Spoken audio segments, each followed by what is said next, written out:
네, 안녕하세요. 경북대 인문학술원 경북톡 영미소설 인종으로 있다에 함께 하신 여러분 반갑습니다.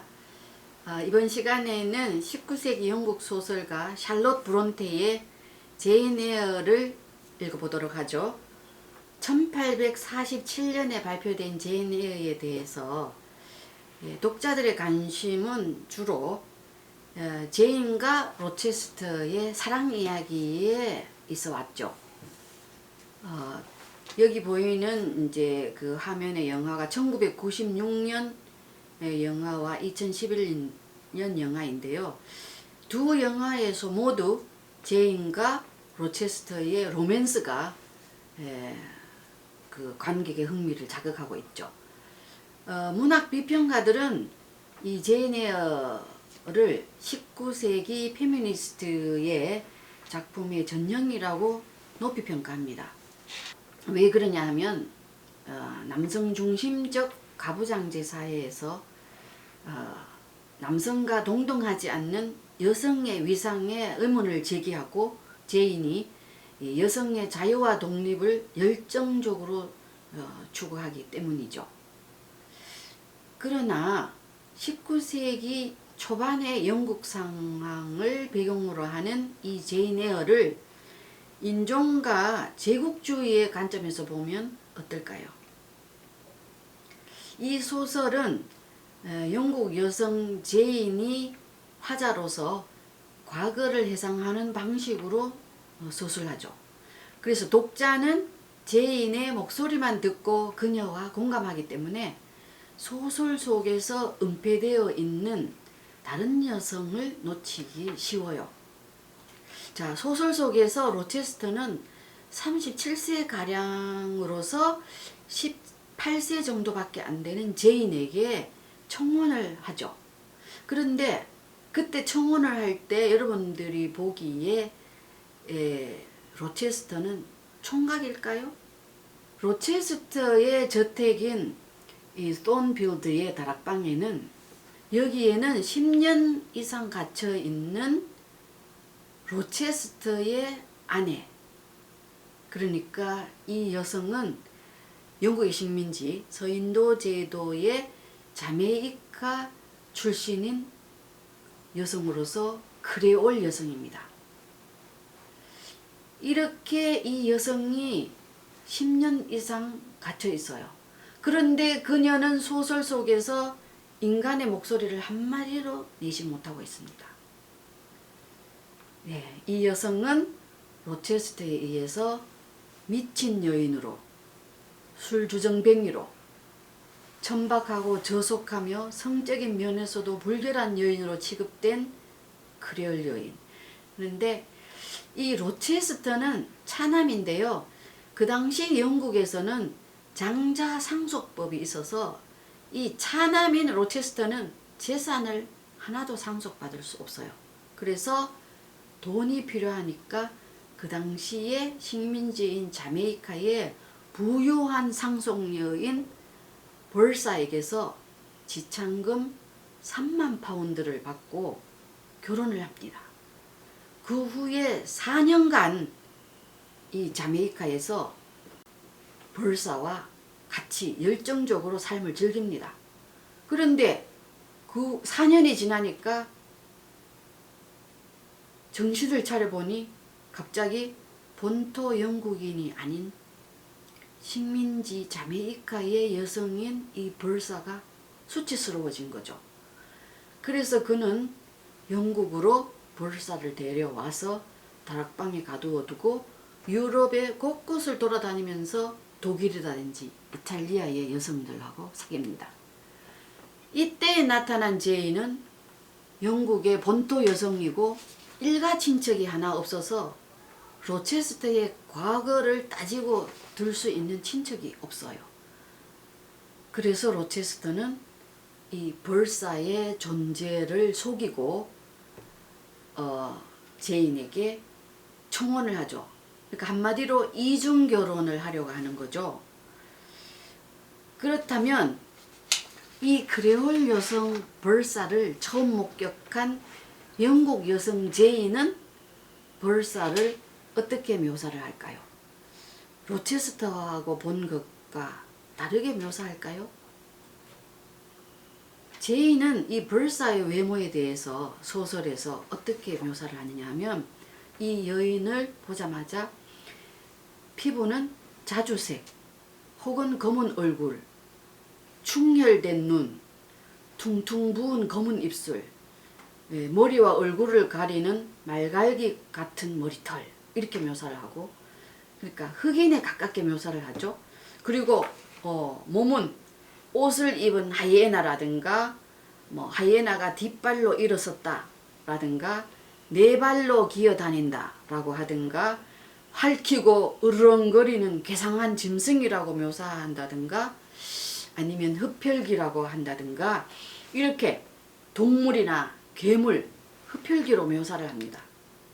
그래서 제인은 이제 로체스터의 평소의 남성 중심적인 사고에 대해서는 저항을 하는데, 영국인 우월주의에 대해서는 로체스터와 공감을 하죠.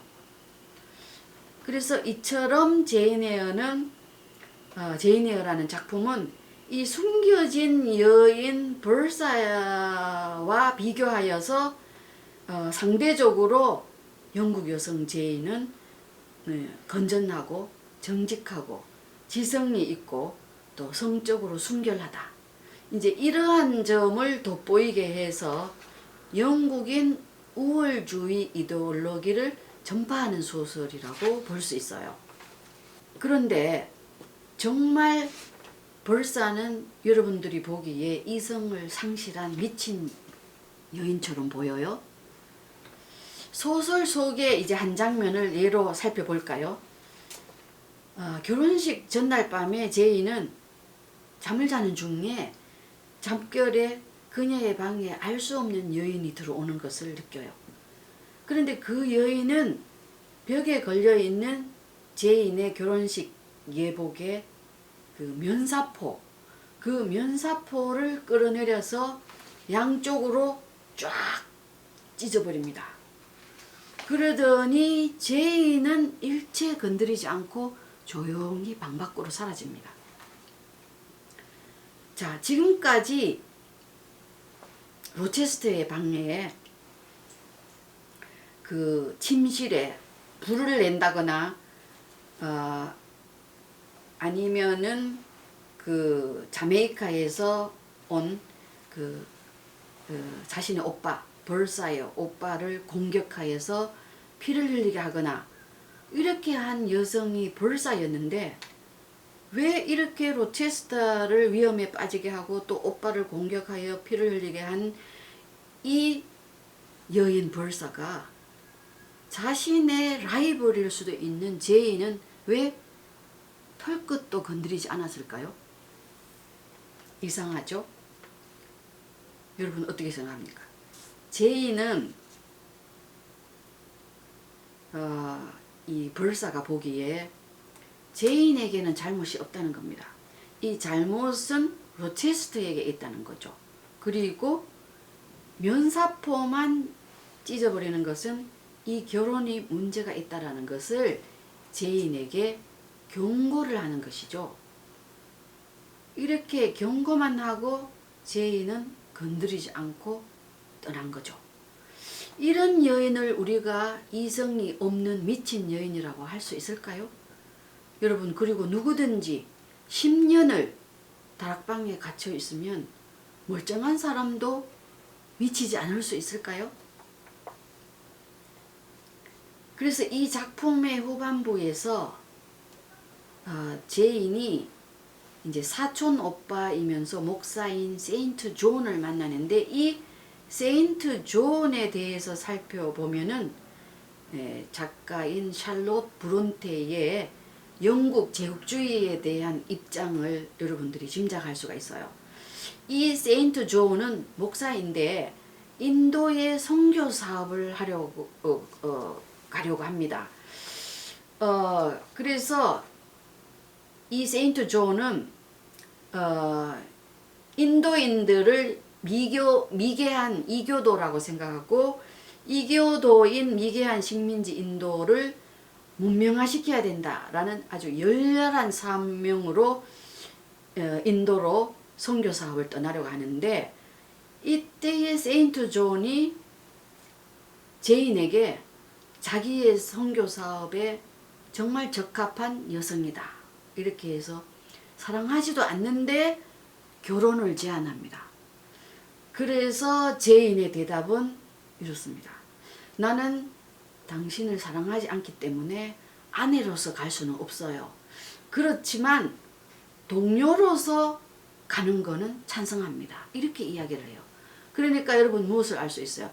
제인은 그 제국주의의 대의에는 찬성한다는 거죠. 그래서 이처럼 제인은 제국주의에 찬성한다는 점에서 영국의 제국주의 이데올로기를 전파하는 소설로서 제인 에어를 볼 수 있다는 겁니다. 그래서 이러한 제인 에어라는 소설을 읽은 후에 이 크레올 여인인 버사가 당하는 이 부당한 대우에 대해서 분노한 영국 현대 작가가 있어요. 그런데 이 작가의 이름이 바로 진 리스인데요.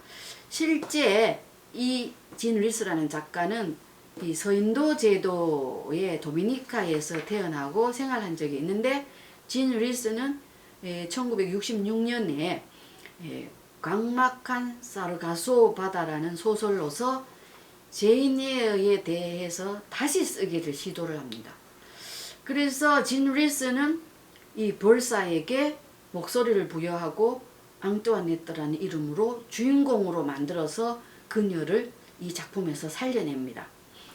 그래서 이제 이 사르과소라는 바다는 여러분들이 여기 이 화면에서 보듯이 그 카리브해와 대서양 사이, 그러니까 서인도 제도와 영국 사이에 있는 이 바다 이름인데요.